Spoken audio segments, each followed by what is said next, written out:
All right, let's dive into this explainer and explore a concept that honestly might completely rewire how you see the world today. I mean, if you look at the news lately, it is so easy to feel like things are just spiraling out of control, right? But what if we explored the possibility that our modern social chaos isn't actually random at all?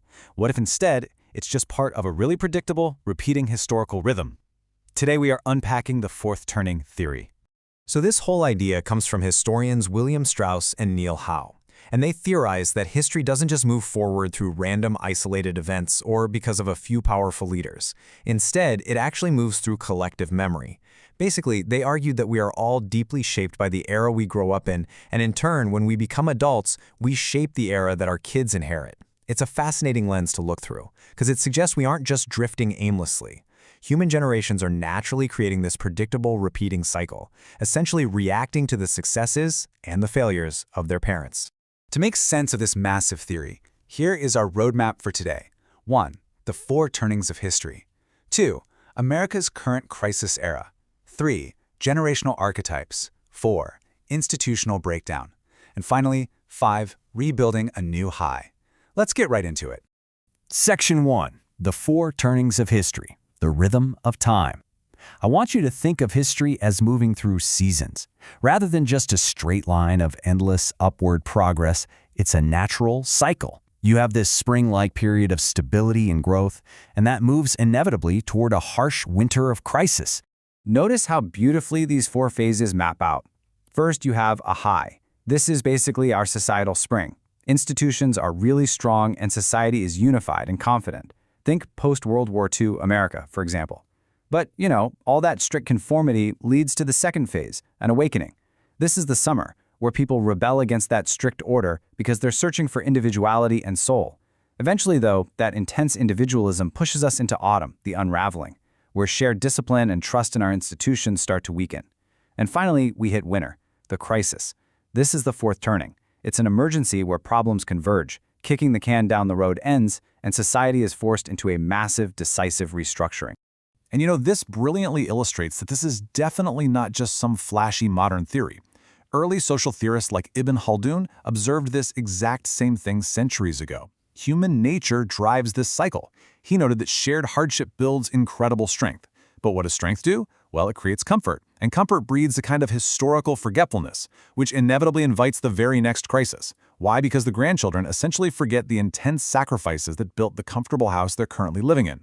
Moving on to Section 2, America's current crisis era, convergence of problems. Let's actually apply this to America right now. Because if Strauss and Howe's theory holds up, we aren't just approaching a winter. The 2008 financial crash pushed America firmly into it. That crash wasn't just a little economic blip, it was the trigger for a full-blown fourth turning. There is a really stark contrast between these two realities. A high era relies on a unified, shared reality where the public generally trusts the systems that are in place. But look at our current crisis era. It's completely defined by fractured stories and deep institutional distrust. The narrative just isn't shared anymore. We can't even agree on basic facts right now, let alone what progress actually looks like. And it's never just one issue, is it? A fourth turning is marked by a huge convergence of problems that all hit us at exactly the same time. Experts like investor Ray Dalio and historian Yuval Noah Harari point out that forces like debt stress, extreme wealth inequality, severe political polarization, and global rivalry, they don't stay in their own lanes, they merge. And then you throw modern tech, AI, and algorithms into the mix. Systems designed to literally feed on and intensify every single social fracture, and it makes it incredibly difficult for the center to hold. All right, Section 3, the four generational archetypes: prophet, nomad, hero, artist. As we go through this next part, I want you to ask yourself, which archetype are you?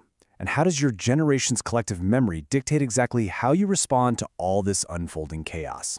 So the theory outlines four repeating archetypes. First up, the boomers, are the prophets. Born during a high, they bring strong moral vision, though, yeah, we know they can occasionally be a bit polarizing. Next, Gen X.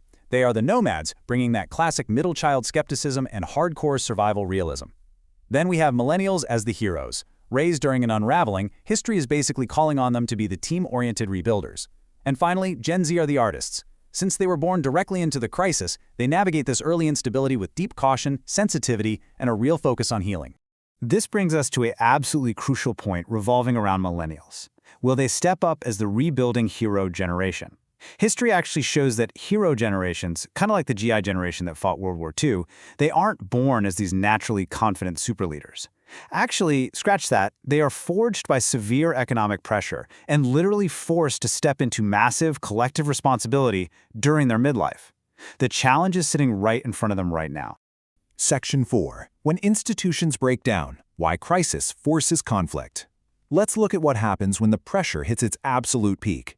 What goes down when the very systems holding us together, our government, the media, financial structures, begin to seriously fracture? The political philosopher Hannah Arendt really hit the nail on the head here. She observes that institutions collapse spiritually way before they actually fail legally.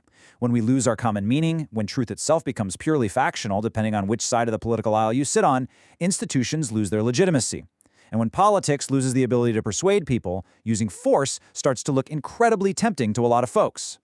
And as author Nassim Nicholas Taleb points out, fragile systems often look perfectly stable from the outside, but they lack safe ways to release pressure, so they suppress all these small disagreements until those disagreements turn into sharp, painful ruptures.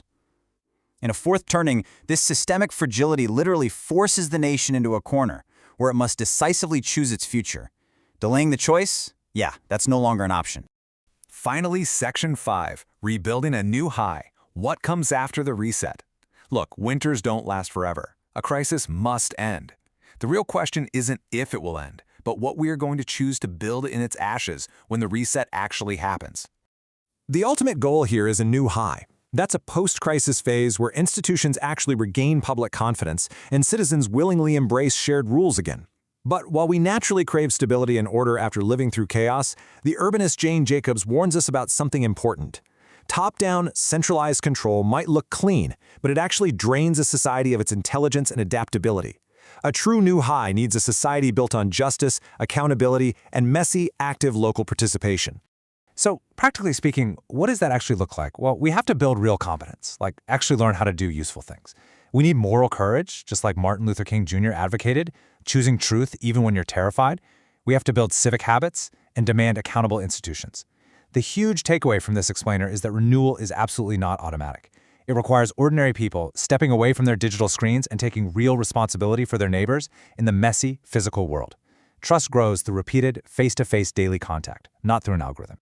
A fourth turning doesn't just fade away quietly. It ends only when people actively choose to trust again. You have to build it. So the question I want to leave you with today is this. When the reset comes, what kind of world are you going to help build next? Are you going to rebuild into fear and control, or will you step up and do the hard work of rebuilding into trust?